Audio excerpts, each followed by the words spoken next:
Ladies and gentlemen, this will be the last video on the economic growth mini-series, which is part of the macroeconomic objectives big series. And in this video, I'm going to discuss the possible consequences of economic growth. I'm going to focus on the following consequences. So consequences or impacts on living standards, unemployment, inflation, the distribution of income, the current account balance of the balance of payments, and sustainability. Remember, this is a discussion, which means there will be a balanced discussion showing both sides for each of these indicators. So let's get started. So what is the impact or the consequences of economic growth on living standards? Well, economic growth means an increase in real GDP. So it improves the material standard of living. It's an increase in material standard of living, so in terms of money. Also, economic growth may lead to greater leaps in technology. This may make life easier and more pleasurable and may improve healthcare and education. Also, the government collects more tax revenue, so the government can spend more on public and merit goods, which improves the standard of living. However, you can't automatically say that because there's economic growth, the standard of living will necessarily increase. Economic growth can sometimes come at the expense of more stress, people working more and thus having less leisure time, more family breakdowns because people are working more, increased inequality in the distribution of income, so the rich are getting richer and the poor are getting poorer, more pollution, more crime, more greed, increased suicide rates. So just because a country is growing doesn't necessarily mean the quality of life is improving. Remember, standard of living may have improved. If you look at the numbers, there's an increase in real GDP over time, but the quality of life may deteriorate. And it's important to separate between standard of living, which is a purely material measure of economic growth, and quality of life, which looks more at the development side of things. So while an economy can grow, this growth can be growth without development. So an improvement in the material standard of living, but a deterioration in the quality of life.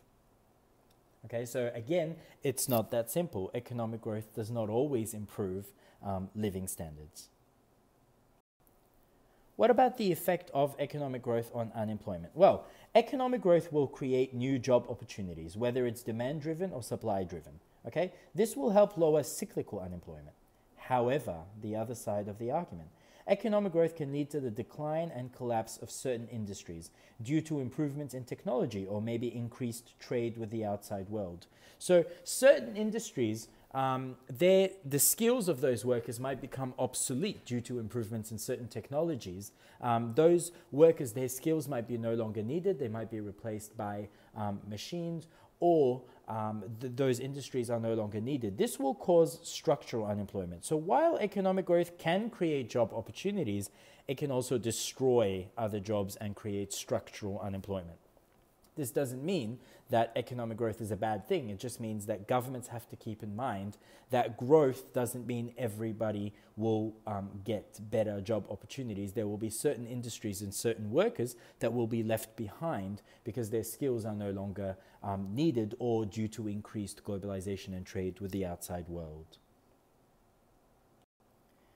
What about the effect of growth on inflation? Well, if economic growth is driven by increases in supply, either short-run aggregate supply or long-run aggregate supply, this will exert a downward pressure on the average price level due to the expansion of the economy's productive capacity and potential output. So economic growth that is primarily supply-driven, whether in the short run or the long run, will usually ease off the inflationary pressure. However, if economic growth is short-term and only driven by increases in aggregate demand, so demand-driven economic growth may be inflationary, especially if the economy is operating at full employment or close to full employment.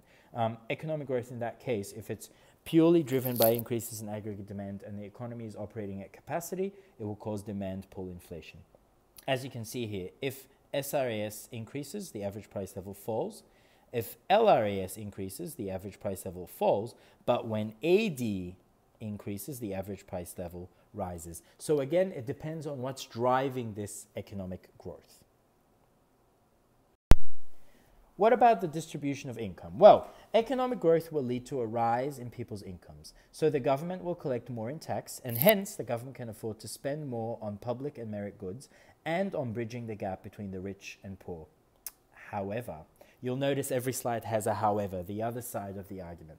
Sometimes the benefits of growth are only reaped by the rich and higher income households, especially if the government's tax policies favor the rich, while the poor sometimes they barely benefit from this economic growth. In this case, economic growth may actually worsen the distribution of income. So a government needs to be mindful of achieving economic growth that doesn't make the rich richer and the poor poorer, but rather bridges the gap between the rich and poor and helps improve living standards of not just the rich, but also the poor. What about the impact on the current account of the balance of payments, which measures the inflows and outflows in terms of trading with the outside world? If economic growth is driven by an increase in exports, this will improve the current account of the balance of payments. Also, if economic growth leads to increase in productivity and efficiency of the country's export industries, the country will export more and hence will improve the current account balance of the balance of payments. However, economic growth can also often lead to increased demand for imports because people have more money and they want to buy more goods and services from overseas. They want to visit overseas countries. This may actually worsen the current account of the balance of payments. So if the economic growth is export driven and there's an increased foreign demand for export industries, it will improve the current account of the balance of payments. But if it leads to a dramatic rise in imports, it will actually worsen the current account of the balance of payments. What about the effect on sustainability? Well, economic growth is all about producing and consuming more. So it could lead to the depletion of non-renewable resources, increased greenhouse gas emissions, increased air and water pollution, increased number of endangered and extinct species. So this can all be a threat to sustainability.